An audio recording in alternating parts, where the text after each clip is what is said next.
When you are speaking, sometimes you need to draw attention to an important point that you want your audience to note. What can you say or do to emphasize a point? There are three main ways of drawing attention and emphasizing an important point during the presentations. The first one is the way that you talk. This means the volume, the pace, and the tone.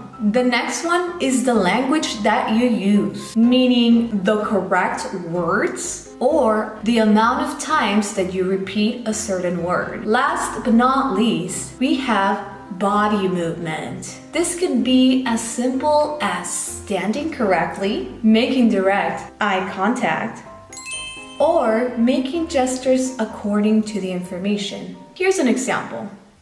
Now, I want you all to remember that this material can get extremely hot. So I want you all to be cautious. Stop and be cautious. Because remember, this can get extremely hot.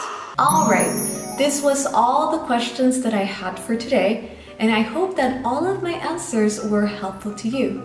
Now it's time for me to leave, and I hope to see you soon. Bye-bye!